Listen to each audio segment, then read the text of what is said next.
Hello friends, मैं आप सभी की रीठा कान। जावा लेक्चर की सीरीज में आज हम लोग देखने वाले हैं लेक्चर 15, जिसका टॉपिक है इनिशियलाइजेशन ब्लॉक इन जावा। तो चलिए शुरुआत करते हैं। गाइस, मैंने आपको मेरे पिछले कुछ लेक्चर्स में क्लासेस एंड ऑब्जेक्ट्स का जानकारी दिया। ठीक है, मैंने बताया आपको कि एक क्लासेस में कुछ मेंबर्स होते हैं जिनमें से वो दो कैटेगरी में कैटेगराइज हैं।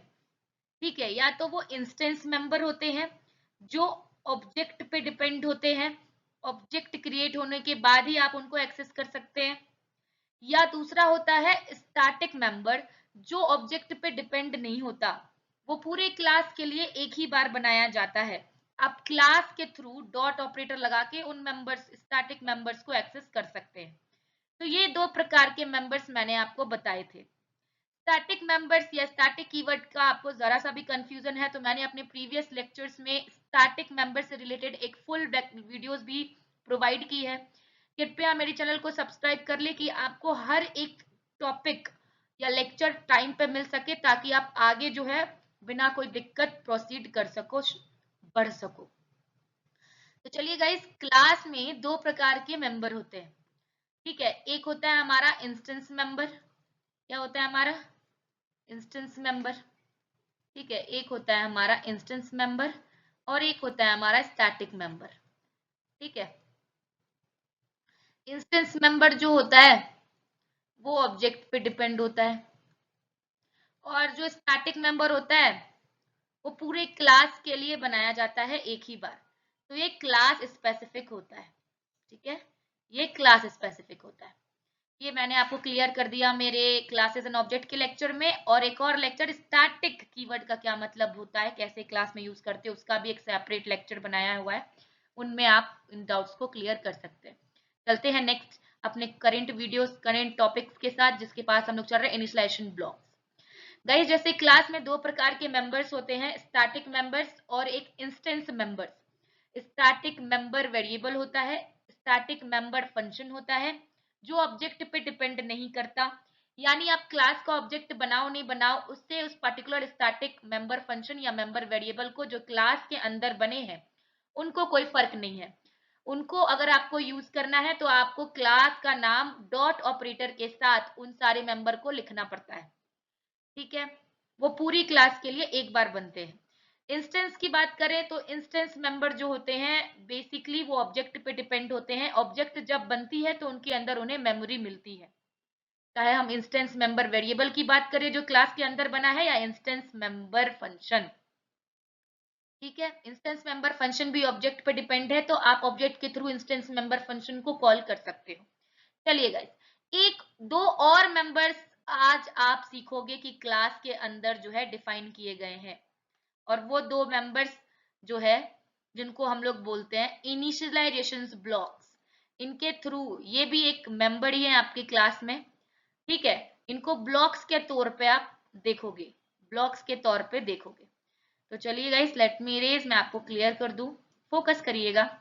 पहला पॉइंट है आपका इंस्टेंस इनिशियलाइजेशन ब्लॉक। तो चलिए गाइस, क्लास के अंदर मेंबर फंक्शन, मेंबर वेरिएबल के अलावा भी कुछ ब्लॉक्स को मेंबर्स माना गया है, और आज वही ब्लॉक्स के बारे में हम लोग बात करने जा रहे हैं। जैसा कि अपने स्क्रीन पे आप देख रहे हो, इनिशियलाइजेशन ब्लॉक, इसको भी दो कैटेगरी में कैटेगराइज किया गया। पहला इंस्टेंस इनिशियलाइजेशन ब्लॉक और दूसरा स्टैटिक इनिशियलाइजेशन ब्लॉक। अभी हम लोग फोकस करते हैं इंस्टेंस इनिशियलाइजेशन ब्लॉक क्या होता है। तो चलिए इसके सिंटेक्स के थ्रू, कोडिंग के थ्रू मैं आपको इजीली वे में क्लियर करूं। अपने स्क्रीन पे आप देख रहे हो गाइस, अभी हम लोग पढ़ रहे हैं इंस्टेंस इनिशियलाइजेशन ब्लॉक, जो पहली कैटेगरी होती है इनिशियलाइजेशन ब्लॉक की। इंस्टेंस इनिशियलाइजेशन ब्लॉक को हम लोग इंस्टेंस इनिशियलाइजर भी बोल सकते हैं। ठीक है, चलिए एक कोडिंग के थ्रू समझते हैं। एक हम लोगों ने क्लास बनाया टेस्ट नाम का। ठीक है, इस क्लास के अंदर हम लोगों ने एक प्राइवेट मेंबर बनाया एक्स नाम का, जिसका डेटा टाइप हम लोगों ने लिखा इंट, यानी इंटीजर टाइप का एक्स टाइप का एक वेरिएबल, इंटीजर टाइप का एक्स नाम का एक वेरिएबल जिसको हम लोगों ने प्राइवेट रखा। टेस्ट नाम का एक क्लास बनाया जिसको पब्लिक रखा। इस क्लास के अंदर आते हैं तो एक एक्स नाम का प्राइवेट वेरिएबल। ठीक है, और एक ब्लॉक आपको दिख रहा होगा। मेरे प्यारे दोस्तों गौर करिएगा, ये ब्लॉक जो मैं मार्क कर रही हूँ ना आपको रेड मार्कर से, देखो ये ब्लॉक को ही बोलते हैं इनिशियलाइजेशन ब्लॉक। क्या बोलते हैं? Initialisation block. इसी ब्लॉक को आप बोलोगे initialization block, instance initialization block. ठीक है, इंस्टेंस इसी के लिए क्योंकि जब ऑब्जेक्ट क्रिएट होता है उसके जस्ट बाद ये ब्लॉक चलता है। गौर करिएगा दोस्तों, इस ब्लॉक का कोई नाम नहीं है, इस ब्लॉक का कोई नाम नहीं है, बस ब्लॉक की बॉडी बनी हुई है और उस ब्लॉक की बॉडी के अंदर कुछ कोडिंग किया हुआ है। ठीक है, कुछ कोडिंग किया हुआ है। तो ये जो इंस्टेंस इनिशियलाइजेशन ब्लॉक होता है इसका कोई नाम नहीं होता, हालांकि ये दिखने में फंक्शन के तरह ही होता है।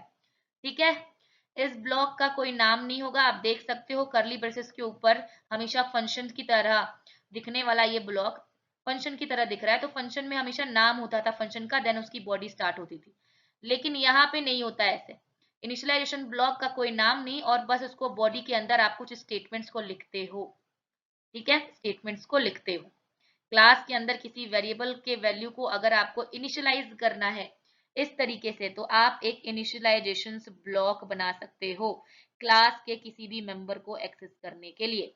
ये इनिशियलाइजेशन ब्लॉक का कोई नाम नहीं होता, गौर करिएगा मेरी बातों पे।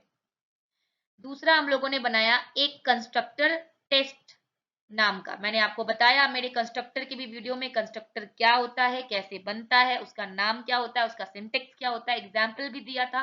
कृपया कंस्ट्रक्टर वाले वीडियो को भी फॉलो करें। इसलिए मैं बोल रही हूँ कि मेरे चैनल को सब्सक्राइब करिए, क्योंकि आपको जब जब जरूरत पड़ सके आप हर एक वीडियो को जो है फोकसफुली देख सको, ताकि आगे के पॉइंट्स आपको क्लियर हो। जैसा कि आप देख रहे हो पिछले स्लाइड्स में मैंने आपको बताया कि क्लासेस एंड ऑब्जेक्ट्स का टॉपिक आएगा, जिसमें आप देख रहे हो क्लास और ऑब्जेक्ट की बात हो रही है। ठीक है, इस इनिशियलाइजेशन ब्लॉक वाले टॉपिक में कंस्ट्रक्टर की बात हो रही है। तो ये सारे वीडियोस का मैंने सेपरेट लेक्चर बनाया, आप उनको देख के ही इन वीडियोस पे आइएगा। तो चलिए, ये देखिए गाइस, टेस्ट नाम का क्लास है, उसके अंदर प्राइवेट नाम का वेरिएबल है। मैंने बताया कि किसी भी क्लास के अंदर इनिशियलाइजेशन ब्लॉक बनता है, इसको भी मेंबर की तरह ट्रीट करते हैं, इसका भी कोई नाम नहीं होता। ठीक है, ये दिखने में फंक्शन की ही तरह है, लेकिन फंक्शन की तरह इसका कोई नाम नहीं है। फंक्शन की तरह आप इसमें कोई रिटर्न टाइप नहीं लगाओगे। ठीक है, रिटर्न कीवर्ड नहीं होता।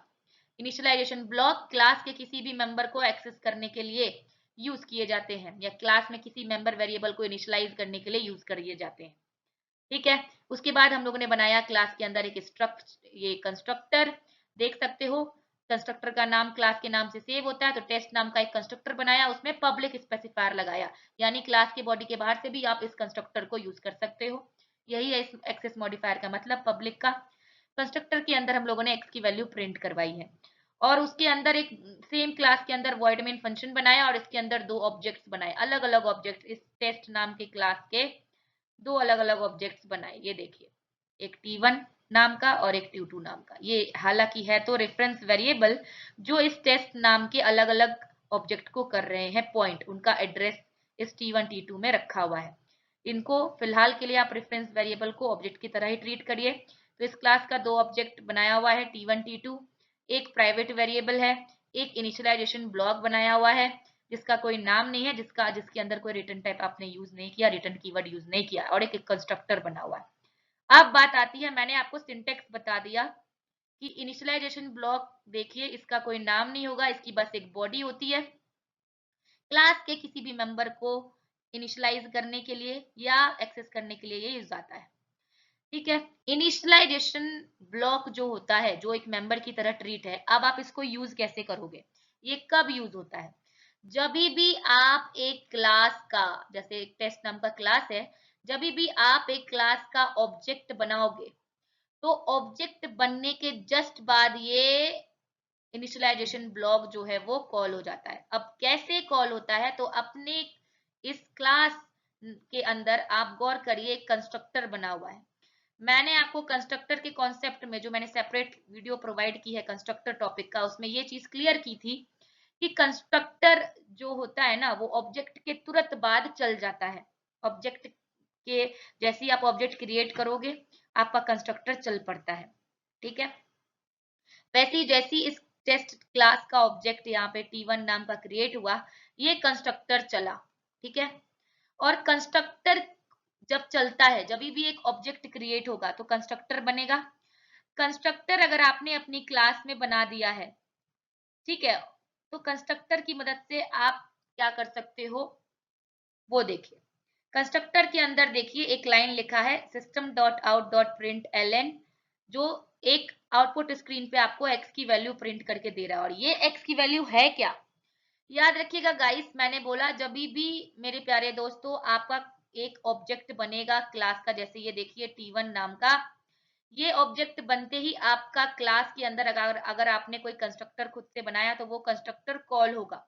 और उस कंस्ट्रक्टर में सबसे पहले चलने वाली लाइन होती है, अगर आपने अपनी क्लास में कोई इनिशियलाइजेशन बनाया ब्लॉक बनाया है तो वो इनिशियलाइजेशन ब्लॉक आपके कंस्ट्रक्टर के अंदर पड़ी हुई सबसे पहली लाइन मानी जाती है। मेरी बात को गौर करिएगा, ठीक है।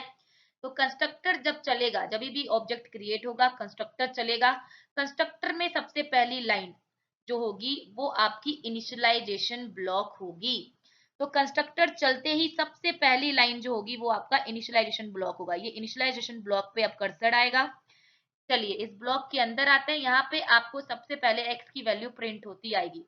ये वो x है जो आपने क्लास के अंदर लिखा है और ये एक इंस्टेंस मेंबर वेरिएबल है। मैं आपको बता दूं, जो इंस्टेंस मेंबर वेरिएबल होता है वो बाय डिफॉल्ट उसमें वैल्यू जो होती है वो क्या होती है, 0। जैसे मैंने एक x नाम का इंस्टेंस मेंबर वेरिएबल इस टेस्ट क्लास के अंदर बनाया हुआ है, इसकी वैल्यू बाय डिफॉल्ट जो होगी शुरुआत में वो क्या होगी, 0। तो जब आपका इनिशियलाइजेशन ब्लॉक चलेगा, ठीक है, तो यहाँ पे देखो इनिशियलाइजेशन ब्लॉक की सबसे पहली लाइन है कि system dot out dot print L के थ्रू आप x की वैल्यू, यानी जो आपकी जो इंस्टेंस मेंबर वेरिएबल आपने बनाया उसकी वैल्यू आप प्रिंट कर रहे हो। तो फिलहाल के लिए अभी शुरुआत में बाय डिफॉल्ट इनमें इंस्टेंस मेंबर वेरिएबल में अगर यूजर ने वैल्यू या हमने वैल्यू सेट नहीं की तो बाय डिफॉल्ट वो 0 प्रिंट होगा। बाय डिफॉल्ट 0 होती है आपकी इंस्टेंस मेंबर वेरिएबल की वैल्यू। जैसे ही आपके स्क्रीन पे 0 प्रिंट होगा उसके बाद कर्सर सेकेंड लाइन पे आएगा। सेकेंड लाइन देखिए क्या है, x इज इक्वल टू 5, यानी ये x जब आपको स्क्रीन पे 0 प्रिंट हो गया तो अब x की वैल्यू 5 होगी। चलिए यहां से हमारा इस इनिशियलाइजेशन ब्लॉक का बॉडी बंद हुआ और वापस से कर्सर इस कंस्ट्रक्टर पे आएगा और इस कंस्ट्रक्टर की दूसरी लाइन को चलाएगा। कंस्ट्रक्टर की दूसरी लाइन में x की वैल्यू प्रिंट है। गौर करिएगा, जब इनिशियलाइजेशन ब्लॉक चल रहा था, जब भी एक ऑब्जेक्ट बना, कंस्ट्रक्टर कॉल हुआ और अगर आपने अपनी क्लास में इनिशियलाइजेशन ब्लॉक बनाया हुआ है तो कंस्ट्रक्टर की सबसे पहली लाइन होती है इनिशियलाइजेशन ब्लॉक। कंस्ट्रक्टर के पहला स्टेटमेंट चलने से पहले हमेशा एक इनिशियलाइजेशन ब्लॉक अगर आपने अपनी क्लास में बनाया है तो वो चल जाता है। तो कंस्ट्रक्टर चलने से पहले इनिशियलाइजेशन ब्लॉक होगा कॉल। इसके अंदर आपने सबसे पहले जो आपने इंस्टेंस मेंबर वेरिएबल बनाया है उसकी वैल्यू आपने प्रिंट की है। उसके बाद जैसे ही आपके स्क्रीन पे, क्योंकि इंस्टेंस मेंबर वेरिएबल की वैल्यू बाय डिफॉल्ट 0 होती है अगर आपने उसमें पहले से कुछ सेट नहीं किया है, तो आपके स्क्रीन पे प्रिंट होगा 0 एंड देन x की वैल्यू हो जाएगी 5। यहाँ से आपका इनिशियलाइजेशन बॉडी का पार्ट हुआ end of the curly braces के साथ। उसके बाद वापस से आप कंस्ट्रक्टर पे आओगे और कंस्ट्रक्टर की जो बची हुई लाइन है वो प्रिंट होगी, यानी आपने प्रिंट करवा रहे हो जो x की वैल्यू हो चुकी है इनिशियलाइजेशन ब्लॉक को चला के, क्या हो चुका है, 5। तो अब आपके फाइनली आउटपुट स्क्रीन पे प्रिंट होगा 5। तो ये हुआ दोस्तों कि आपका इनिशियलाइजेशन ब्लॉक चलता कैसे है। जब भी आप क्लास का ऑब्जेक्ट क्रिएट करोगे तब आपका जाके एक कंस्ट्रक्टर कॉल होगा और तब कंस्ट्रक्टर की सबसे पहली लाइन मानी जाती है इंस्टेंस इनिशियलाइजेशन ब्लॉक, ठीक है। तो आपका कंस्ट्रक्टर चलने से पहले अगर आपने क्लास में कोई इंस्टेंस इनिशियलाइजेशन ब्लॉक या इनिशियलाइजेशन ब्लॉक बनाया है तो वो चल पड़ेगा। तो कंस्ट्रक्टर चलने से पहले ये ब्लॉक चला, ठीक है, और इसमें सबसे पहले आपको x की वैल्यू 0 प्रिंट हुई। उसके बाद क्योंकि इंस्टेंस मेंबर वेरिएबल की बाय डिफॉल्ट वैल्यू 0 होती है अगर यूजर ने कुछ सेट स्टार्टिंग में नहीं किया होता है तो आपके स्क्रीन पे अभी प्रिंट होगा 0। ठीक है दोस्तों, आपको उम्मीद है कि प्रीवियस पॉइंट समझ में आ गया हो कि इंस्टेंस इनिशियलाइजेशन ब्लॉक का कोई नाम नहीं होगा। इंस्टेंस इनिशियलाइजेशन ब्लॉक जो होगी उनका कोई नाम नहीं होगा, दिखने में वो फंक्शन की तरह होगा, उसकी बॉडी होगी। लेकिन उसमें आप रिटर्न टाइप फंक्शन की तरह रिटर्न कीवर्ड का इस्तेमाल नहीं कर सकते। इंस्टेंस इनिशियलाइजेशन ब्लॉक जो होता है वो डिक्लेयर एक क्लास के अंदर कब होगा, आप उसको यूज कैसे करोगे, वो क्रिएट कब होगा। तो देखो अब आप कुछ रिमेंबर करो इस पॉइंट्स को कि इंस्टेंस इनिशियलाइजर जिसको इनिशियलाइजेशन ब्लॉक भी बोलते हैं, वो डिक्लेयर होता है क्लास के अंदर। लिखा है declared in a class is executed when a instance of the class is created. मैंने आपको जैसा बताया प्रीवियस एग्जांपल में, जब भी एक क्लास का ऑब्जेक्ट बनाओगे तो आपका क्लास के अंदर बना गया इनिशियलाइजेशन ब्लॉक या इंस्टेंस इनिशियलाइजर जो है वो एग्जीक्यूट होगा। ठीक है, ये कंस्ट्रक्टर के बॉडी के अंदर चलने वाली सबसे पहली लाइन होती है। ठीक है, ऑब्जेक्ट क्रिएट होगा किसी क्लास का, तो उसके बाद कंस्ट्रक्टर चलेगा। कंस्ट्रक्टर चलने से पहले अगर आपने अपने क्लास में इनिशियलाइजेशन ब्लॉक या इंस्टेंस इनिशियलाइजर बनाया है तो वो चल पड़ेगा, एंड देन आपके कंस्ट्रक्टर पे आएंगे और आपका प्रोसीड हो जाएगा। ठीक है, इस तरीके से ये एग्जीक्यूट होता है। रिटर्न कीवर्ड मैंने बताया आप यूज नहीं कर सकते इनिशियलाइजेशन ब्लॉक के अंदर।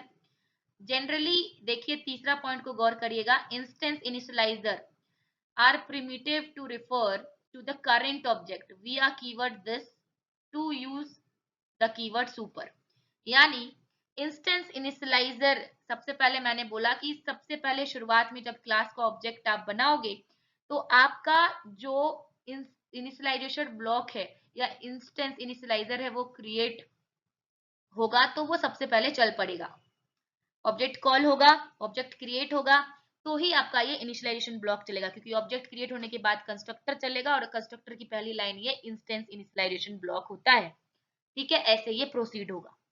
ठीक है, मैं आपको बता दूं कि जब जब आप एक क्लास का ऑब्जेक्ट बनाओगे, हो सकता है आपने एक प्रोग्राम में एक क्लास के मल्टीपल ऑब्जेक्ट्स बनाए, तो आपको पता होगा जब मैंने क्लासेस एंड ऑब्जेक्ट का कॉन्सेप्ट आपको लेक्चर दिया है सेपरेट, उसमें बताया था कि हर एक क्लास का जब भी आप ऑब्जेक्ट बनाओगे तो जितनी बार आप ऑब्जेक्ट बनाओगे, जो भी आपने जो है डिक्लेयर किया होगा मेंबर वेरिएबल अपनी क्लास में, वो हर एक ऑब्जेक्ट में अलग अलग होगा, नया क्रिएट होगा। ठीक है, वो हर एक ऑब्जेक्ट के लिए नया ट्रीट होगा।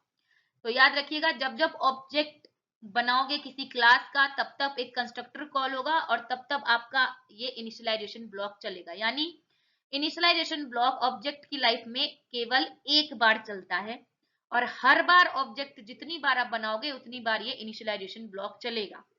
आप करंट ऑब्जेक्ट को दिस कीवर्ड से भी क्लास के अंदर जो है रिफर कर सकते हो, दर्शा सकते हो, और कोई अगर पेरेंट क्लास है तो उसको सुपर कीवर्ड से। आगे के लेक्चर में आपको मैं दिस कीवर्ड और सुपर कीवर्ड के बारे में और क्लैरिफाई दूंगी, जो आपको इंटरव्यू बेसिस पे बहुत ही जरूरी है। फिलहाल के लिए आप बेसिक समझ लीजिए कि दिस और सुपर कीवर्ड, दिस कीवर्ड के साथ आप करंट ऑब्जेक्ट को रिफर कर सकते हो, दर्शा सकते हो, रिप्रेजेंट कर सकते हो, और सुपर कीवर्ड के थ्रू आप किसी पेरेंट क्लास को रिप्रेजेंट कर सकते हो। चलिए, उम्मीद है दोस्तों ये इनिशियलाइजेशन ब्लॉक आपको समझ में आया। चलिए पढ़ते हैं नेक्स्ट कैटेगरी के पास, जो है स्टैटिक इनिशियलाइजेशन ब्लॉक, जिसको स्टैटिक इनिशियलाइजर भी बोलेंगे। कोडिंग के थ्रू समझते हैं। सेव एग्जांपल है दोस्तों, टेस्ट नाम की क्लास है, लेकिन गौर करिएगा अब हमने इंस्टेंस मेंबर वेरिएबल नहीं बनाया है, स्टैटिक मेंबर वेरिएबल बनाया है जो ऑब्जेक्ट पे डिपेंड नहीं है। तो इससे एक चीज याद रखिए, जब मैंने स्टैटिक का आपको वीडियो प्रोवाइड किया, लेक्चर प्रोवाइड किया, उसमें मैंने ये क्लियरिफाई किया था कि स्टैटिक जो फंक्शन होगा या स्टैटिक मेंबर होगा वो हमेशा क्लास के अंदर अपने स्टैटिक मेंबर्स को ही, दूसरे स्टैटिक मेंबर्स को ही एक्सेस कर पाएगा। तो स्टैटिक इनिशियलाइजेशन ब्लॉक के थ्रू आप क्लास के अंदर बनाए गए किसी स्टैटिक मेंबर वेरिएबल को कर सकते हो इनिशियलाइज। मेरी बात को गौर करिएगा, अगर समझ में ना आया हो तो बार बार रिमाइंड करके सुनिए कि स्टैटिक नाम का जो इनिशियलाइजेशन ब्लॉक होता है, जो ट्रीट होता है एक मेंबर के ही तरह क्लास के अंदर, आप इसको यूज करते हो अपने क्लास के अंदर बनाए किसी स्टैटिक मेंबर वेरिएबल में वैल्यू को इनिशियलाइज करवाने के लिए। ठीक है, चलिए, तो हम लोगों ने टेस्ट नाम का क्लास बनाया और एक स्टैटिक मेंबर वेरिएबल बनाया। याद रखिएगा कि स्टैटिक इनिशियलाइजेशन ब्लॉक का बॉडी स्टार्ट होने से पहले स्टैटिक कीवर्ड लगता है, देन इसकी बॉडी होती है स्टार्ट और एंड। इसकी बॉडी के अंदर आप देख रहे होंगे कि एक स्टेटमेंट है कि system dot out dot print जिसमें मैंने एक के की वैल्यू को प्रिंट करवाया है। गौर करिएगा दोस्तों, ये एक स्टैटिक इनिशियलाइजेशन ब्लॉक है। ये बस आपके क्लास के अंदर मौजूद किसी स्टैटिक मेंबर वेरिएबल को ही एक्सेस कर पाएगा। तो मैंने क्लास के अंदर बनाया है स्टैटिक मेंबर वेरिएबल के नाम का। किस नाम का? के नाम का। ठीक है, तो इस के मेंबर को ही ये स्टैटिक इनिशियलाइजेशन ब्लॉक जो है वो एक्सेस कर पाएगा, उसमें वैल्यू को इनिशियलाइज कर पाएगा, उसमें वैल्यू को सेट कर पाएगा। तो स्टैटिक मेमोरी ब्लॉक के अंदर आते हैं, स्टैटिक इनिशियलाइजेशन ब्लॉक के अंदर इसमें पहली लाइन आपकी प्रिंट होगी क्या? जरा सा सोच के बताइएगा। ठीक है, मैंने आपको प्रीवियस एग्जांपल में बताया जब हम लोग इनिशियलाइजेशन इंस्टेंस इनिशियलाइजेशन ब्लॉक पढ़ रहे थे कि आपको अगर यूजर ने स्टार्टिंग में क्लास को बनाने वक्त इंस्टेंस मेंबर वेरिएबल में वैल्यू सेट नहीं की है तो वो बाय डिफॉल्ट 0 होता है उसमें। वैसे ही सेम अगर आपने क्लास के अंदर स्टैटिक मेंबर वेरिएबल बनाया है और यूजर ने या प्रोग्रामर में उसमें कोई वैल्यू अभी स्टार्टिंग में क्लास बनाने टाइम पे सेट नहीं की तो उसमें बाय डिफॉल्ट इसमें भी क्या होता है? 0। ठीक है, तो जब आपका स्टैटिक इनिशियलाइजेशन ब्लॉक चलेगा तो देखिए इसकी पहली लाइन है के। ठीक है, तो के पे आपका आउटपुट स्क्रीन पे पुट होगा 0 प्रिंट होगा, क्योंकि initialization block by initialization block के थ्रू अगर किसी स्टैटिक मेंबर वेरिएबल को स्टार्टिंग में आप वैल्यू प्रिंट करवाना चाहते हो तो स्टैटिक मेंबर वेरिएबल की वैल्यू भी बाय डिफॉल्ट 0 होती है, तो आपके स्क्रीन पे सबसे पहले प्रिंट होगा के इज इक्वल टू 0। उसके बाद आपकी के की वैल्यू हो जाएगी 10। स्क्रीन पे 0 प्रिंट होके, क्योंकि ये लाइन के थ्रू 0 प्रिंट होगा, एंड देन नेक्स्ट स्टेटमेंट पे कर्सर आएगा, के की वैल्यू अब 0 से हटके 10 हो जाएगी। ठीक है, ये करंट वैल्यू है, गौर करिएगा। अब बात आती है भैया, इतना तो समझ लिया कि इनिशियलाइजेशन ब्लॉक क्यों यूज होता है, किसके लिए यूज होता है? स्टैटिक मेंबर वेरिएबल को इनिशियलाइज करने के लिए। अब बात करते हैं कि ये ब्लॉक चलता कब है। देखिए ये स्टैटिक ब्लॉक है, आप देख रहे होंगे स्टैटिक कीवर्ड लिखा है ब्लॉक शुरुआत में पहले स्टैटिक लिखा है, देन आपका स्टैटिक ब्लॉक स्टार्ट हुआ है, स्टैटिक इनिशियलाइजेशन ब्लॉक। तो जब भी आप एक क्लास का ऑब्जेक्ट बनाओगे उस ऑब्जेक्ट के ठीक बनने से पहले आपका स्टैटिक ब्लॉक जो है वो चल पड़ता है। यानी जैसे आप देख रहे हो मैंने वॉइड मेन फंक्शन के अंदर एक टेस्ट नाम का जो है एक टेस्ट क्लास का ऑब्जेक्ट क्रिएट किया, जो एक डायनेमिक ऑब्जेक्ट है जो नाम नहीं होता। जावा के अंदर आपको पता है कि ऑब्जेक्ट डायनेमिकली ही क्रिएट होता है जिनका कोई नाम नहीं होता, आप उनका एड्रेस यानी रेफरेंस किसी रेफरेंस वेरिएबल में रख सकते हो। ठीक है, तो एक ऑब्जेक्ट क्रिएट किया हम लोगों ने टेस्ट क्लास का। ठीक है, जब मैंने बोला कि जब इस ऑब्जेक्ट को मेमोरी मिलेगी, इस ऑब्जेक्ट को मेमोरी मिलेगी, मेमोरी मिलने के बाद ही कोई ऑब्जेक्ट बनता है, तो इस ऑब्जेक्ट को मेमोरी मिलने से पहले आपका ये स्टैटिक ब्लॉक चल पड़ेगा। यानी ऑब्जेक्ट बनने से पहले आपका स्टैटिक ब्लॉक चलता है। अब पता चल गया कि ये कब कॉल होता है, जब भी आपका ऑब्जेक्ट जो है क्रिएट होने वाला रहेगा, मेमोरी मिलने से जस्ट पहले ये स्टैटिक ब्लॉक चल जाता है। इसका काम होता है आपके क्लास के अंदर बनाए गए किसी स्टैटिक मेंबर वेरिएबल को इनिशियलाइज करना, उनमें वैल्यू को सेट करना। चलिए, तो दोस्तों अब आप एक क्लास का जब भी ऑब्जेक्ट बनाओगे तो सबसे पहला ऑब्जेक्ट जो होगा उस ऑब्जेक्ट को मेमोरी मिलने से पहले आपका स्टैटिक इनिशियलाइजेशन ब्लॉक जो है वो चल पड़ेगा। तो गौर कीजिएगा, मैंने आपको बताया था प्रीवियस स्लाइड्स पे जब हम लोग पढ़ रहे थे इंस्टेंस इनिशियलाइजेशन ब्लॉक, तो मैंने बोला था जब जब आप ऑब्जेक्ट बनाते हो तब तब आपका इंस्टेंस इनिशियलाइजेशन ब्लॉक जो है चलता है। लेकिन ठीक है, हर एक ऑब्जेक्ट की लाइफ में एक ही बार इंस्टेंस इनिशियलाइजेशन ब्लॉक चलता है, लेकिन स्टैटिक इनिशियलाइजेशन ब्लॉक आप एक क्लास का कितनी बार भी ऑब्जेक्ट बना लो वो एक ही बार चलेगा, पूरे क्लास के लिए ये भी एक बार बनेगा। ठीक है, जैसे आपने एक क्लास का 10 ऑब्जेक्ट बना लिया क्लास का, तो पहला ऑब्जेक्ट जो होगा उसको मेमोरी मिलने से पहले ये स्टैटिक ब्लॉक चल पड़ेगा। ठीक है, तो पूरे ऑब्जेक्ट के लिए ये एक ही स्टैटिक ब्लॉक चलेगा दोस्तों, मेरी बात को गौर करिएगा। और ये इंटरव्यू बेसिस के लिए बहुत ही ज्यादा इंपॉर्टेंट है, इंटरव्यूअर जो है बार बार ये क्वेश्चन जो है रिपीट करते हैं। ठीक है, एज अ जावा डेवलपर आप जाओगे किसी कंपनी में तो ये जरूर रिपीट होगा। चलिए दोस्तों, उम्मीद है आपको जो है static initialization block, instance initialization block समझ में आया होगा। आगे की प्रोग्रामिंग जब हम लोग करेंगे कुछ टॉपिक्स और कवर, तो उसमें ये कॉन्सेप्ट आएगा, इसीलिए इसको अच्छे से समझिएगा। नहीं समझ आए तो बार बार वीडियो को रिमाइंड करके देखिएगा। कुछ पॉइंट्स आपके स्क्रीन पे अभी दिख रहा है, देखिए गौर करिए। सबसे पहला पॉइंट है, a static initialiser declare in a class is executed when the class is initialized। जी हाँ दोस्तों, जैसा कि मैंने आपको प्रीवियस एग्जांपल में क्लियर किया, आपका स्टैटिक इनिशियलाइजर या स्टैटिक इनिशियलाइजेशन ब्लॉक तभी चलता है, जो आपने क्लास के अंदर डिक्लेयर किया है तभी चलता है, तभी एग्जीक्यूट होता है जब आपका क्लास इनिशियलाइज हो। अब आपका क्लास इनिशियलाइज कैसे होगा वो भी मैंने आपको प्रीवियस एग्जांपल में बताया। आपके क्लास का, जैसे एक टेस्ट नाम का क्लास लिया प्रीवियस एग्जांपल में, जब आपने अपने क्लास का ऑब्जेक्ट बनाया तो इस ऑब्जेक्ट को मेमोरी मिलने से पहले आपका ये स्टैटिक इनिशियलाइजर जो है वो चल पड़ेगा। ठीक है, तो इस तरीके से आपका क्लास इनिशियलाइज होगा। ऑब्जेक्ट बनाओगे तो ये स्टैटिक इनिशियलाइजेशन चल पड़ेगा, लेकिन ऑब्जेक्ट बनने से पहले, मेमोरी मिलने से पहले इसका काम हो चुका होगा। दूसरा लाइन देखते हैं, दूसरा स्टेटमेंट फोकस करिएगा। Static initialiser may be used to initialize the class variable of the class. यहाँ पे क्लास वेरिएबल मैंने आपको पहले बताया, जो स्टैटिक मेंबर वेरिएबल होगा उसको इनिशियलाइज करने के लिए ये इनिशियलाइजर ब्लॉक को यूज किया जाता है या डिफाइन किया जाता है अपने पर्टिकुलर क्लास में। ठीक है, इस इनिशियलाइजेशन ब्लॉक के अंदर ना रिटर्न कीवर्ड होगा, ना दिस कीवर्ड होगा और ना सुपर कीवर्ड होगा करंट ऑब्जेक्ट को रिफर करने के लिए या रिप्रेजेंट करने के लिए आपके प्रोग्राम के अंदर।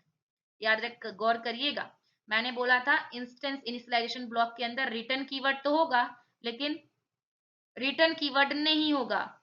इंस्टेंस इनिशियलाइजेशन ब्लॉक के अंदर रिटर्न कीवर्ड नहीं होता, लेकिन दिस सुपर की मदद से आप करंट ऑब्जेक्ट को इंस्टेंस इनिशियलाइजेशन ब्लॉक में रिप्रेजेंट कर सकते थे, रिफर कर सकते थे। लेकिन स्टैटिक की जब बात की जाए, स्टैटिक इनिशियलाइजेशन ब्लॉक के अंदर ना ही आप रिटर्न कीवर्ड यूज करोगे, ठीक है, ना ही दिस ना ही सुपर।